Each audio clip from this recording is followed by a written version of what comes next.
let's talk about some of the do's and don'ts if you got cut from your softball team. So number one, my heart goes out to you if you didn't make your team this year. It's not easy. I know it can be humiliating. It can be really embarrassing, but hopefully some of the tips today will help you find your new footing and go forward. So number one, first don't is absolutely do not run around bad mouthing the team that cut you.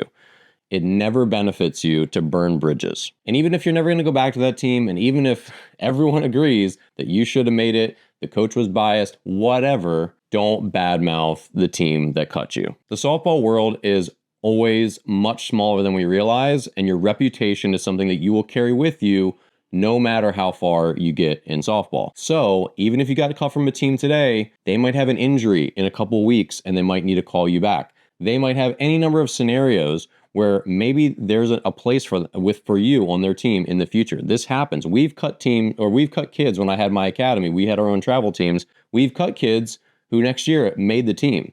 We've cut kids and then called kids back. All these things can and do happen. Should you bet on them? Should you count on those things happen? Probably not.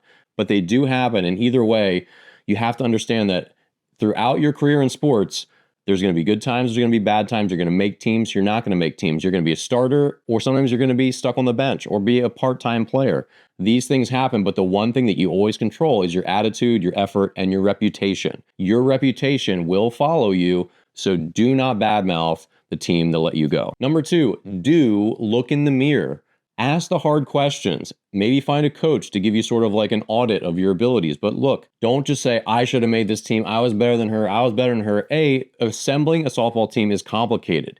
Just because you might have been a better player than someone else, they might have filled a role better than you did. Maybe they really just need a corner outfielder or a corner infielder. And you were a really great middle infielder, but they had too many middle infielders. So someone else fit those roles better. It's a lot more complicated than just X's and O's, number one. But number two, for you to move forward and grow as a player, you have to look in the mirror, ask the hard questions and say, what are some of my weaknesses? How can I build those up between now and next year? The way to make this a positive is by getting honest with yourself and working harder and taking this as a life lesson that, hey, if I don't get what I want, the only thing I can do is work harder and work smarter to get it in the future. The next thing, do take a minute to breathe and think about what you really want out of your softball career. Maybe this team wasn't the best fit. Maybe that's just sour grapes talking, but maybe there are some things that you didn't love. Maybe it wasn't like the perfect fit, and maybe you'll find a team that's maybe more your speed. Maybe it's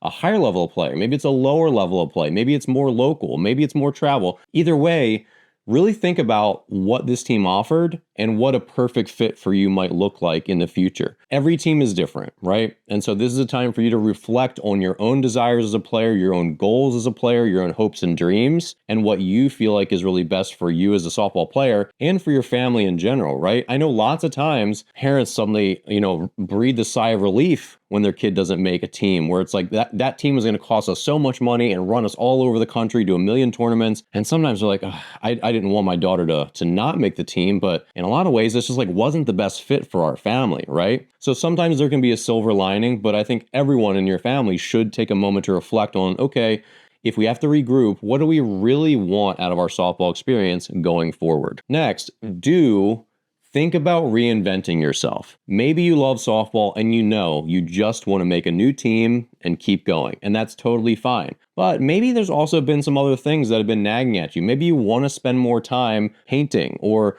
learning an instrument, or there's another sport that you've been like kind of itching to try, but softball always conflicted with it. And now maybe you have time to really like develop that and see how you like it, right? There could be a lot of other life activities and balanced life kind of things that you maybe now have opportunities to do. So don't just get stuck on, I was a softball player and now I'm not. A, you can definitely come back, and we'll talk about that in a second. But B, now you have maybe some more time and you can think about ways to fill it to be a well-rounded person, and also just to follow some of your other ambitions and interests and talents. So it's a good time to reflect on some of the things that you could do with this new chunk of time that's opened up. Lastly, do not get stuck in this idea that your career is over.